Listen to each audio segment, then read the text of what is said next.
How you guys doing tonight? My name is Jonathan. I'm one of the youth leaders here at ClayHouse, and tonight I want to talk to you guys about squirrels.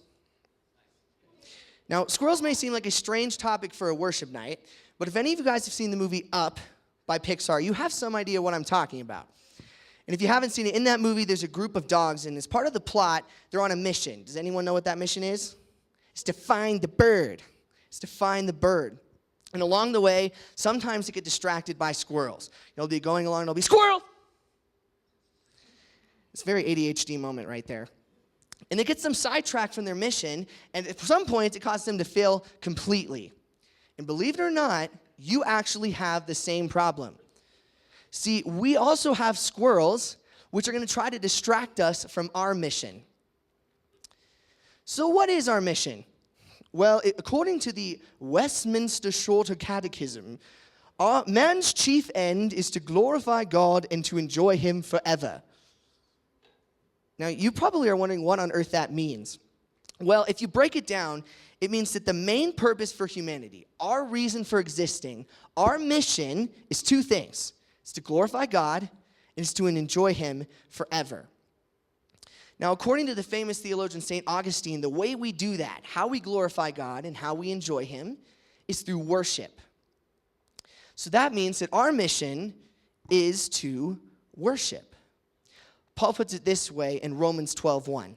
Therefore, I exhort you, brothers and sisters, by the mercies of God, to present your bodies as a sacrifice, living, holy, and pleasing to God, which is your spiritual service of worship. So we're made to worship. And not only are we made to worship, God has made each of us with different, unique ways to worship Him. The writer C.S. Lewis once said, each of the redeemed, each believer, shall forever know and praise one aspect of the divine beauty better than any other creature can. He goes on to describe us as individual, unique notes in God's symphony of praise. But this praise is more than just singing. It's more than just what we're doing tonight. Our praise to God comes from, as Paul told us a minute ago in Romans 12:1, how we live our lives. What we are giving our praise to is the thing we give our love, our attention, our money, our passion, our time. What is it that we're making our goal? What are we pursuing? What is it that we most desire? That is what we are worshiping. If you go back and you look at the Old Testament law, God gave Israel lots of different ways to worship Him. Yeah, and a lot of these are church ways, worshiping in a church setting. But it's amazing how much of that is worshiping in everyday life. See, worship is an all-encompassing term. It's not just singing. It's an all-encompassing term which refers to how we live our lives to glorify something.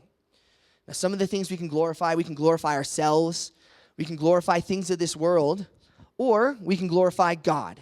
There's so many more things. So our mission then, and our purpose in life is to worship God. Now, I started by saying I was going to talk about squirrels, and I haven't done that yet. So what are the squirrels then that are trying to distract us from our mission? Well, a squirrel can be anything that tries to take the place of God in our life, in any of the ways I mentioned earlier. So if you want to know, do I have a squirrel in my life? You can ask yourself, what am I giving my love, my attention, my money, my passion, my time, my hope, my desire? What are my goals? Now, if the answer to any of those things is anything but God, then you, my friend, have a squirrel problem. See, the devil wants nothing more than to distract you, get your attention turned off of worshiping God, and get you to worship other things instead. Even try this on Jesus. One of the temptations of Jesus in the wilderness, he tried to get Jesus to worship Satan instead of God. And if he tried this on Jesus, God's Son, we can be sure he will try it on us as well. He will try to distract us and put squirrels in our way to get us turned off of our mission of worshiping God. So you may be asking, okay, so what do these squirrels look like? Well, squirrels come in all sorts of shapes and sizes. Some things that can become a squirrel would be friends, or grades, or entertainment like movies or video games, or success or popularity, and the list goes on and on and on.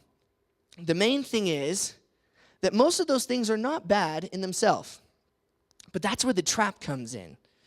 See, when any of these things begin to take God's place in our lives, they become a squirrel.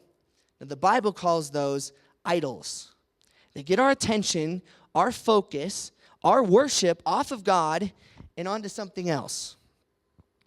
See, God has made you to do amazing things to glorify Him in ways that no one else can, from now all the way into eternity. But the devil in the world wants you to pour all of that talent, all of that worship into worthless things of this earth that will fade. Don't let them. I want to challenge you tonight to take an honest step back and look at your life and ask, what is really on the throne of my heart? What am I giving my attention? What am I giving my time? What are my goals? What are my passions? Are they in line with what I want, what the world wants, or the God's call on my life? See, we don't want to be people who just worship God with singing, with praise. We want to be people who live worship.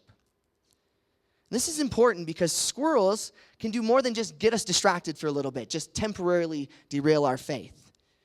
If you let them, these squirrels, these idols, can destroy us. Going back to the nation of Israel, it was idolatry that led Israel into destruction. And it's idolatry of the heart, of the mind, that leads us astray today. Your soul is far too precious to throw it away on any earthly thing. As Jesus said, what does it profit a person if they gain the whole world, but they lost their soul? Nothing. We need to make it our goal, our mission, our purpose to glorify God until, as the preacher in Ecclesiastes puts it, our soul, our spirit, returns to God who gave it. So I'm going to wrap it up. So our mission is to glorify God. The devil sends squirrels in our way to try to distract us and turn us from that mission. So now we need to know, how do I guard against squirrels? How do I prevent from allowing squirrels to take that place of worship in my life? Well, Paul gives us one way in 1 Corinthians 10:31. He says, whether then you eat or you drink or whatever it is you do, do all to the glory of God. Now, we hear that verse a lot, but tonight I'm encouraging you to think about, how can I do that? How can I do all things for the glory, the honor, and the worship of God? How could you go to school to the glory of God? How could you be a friend to the glory of God? How could you consume media to the glory of God? And that's just to name a few. See, learning to turn all things to God's glory is a great squirrel repellent because you're able to just turn everything back to God. But an even better guard against squirrels, against these idols, is just to lean hard into knowing God more through His Word. Get in the Bible. Get in prayer. Come to church events like these. Lean in. Get to know God deeper. I'm going to leave you with the words of the hymn, Turn Your Eyes Upon Jesus. It says, turn your eyes upon Jesus and look full in His wonderful face. And the things of earth, you could say the squirrels, grow strangely dim in the light of His glory and grace. See, the more you look at God, the less you see anything else. And squirrels lose that distracting power. Because to be honest, guys, squirrels, everything else this world has to offer, are lame in comparison to the glory of God. So get your eyes off the things of this world. I personally have found no greater joy than the time when I stopped living life for myself, for my glory, to glorify myself and the things of this earth, to worship these squirrels, and took the glory and put it on God. Don't let these squirrels, don't let idols, don't let anything else rob you of the chance to know and love God and to give Him your special act of worship. We're going to go back into a time of worship as soon as I get back there.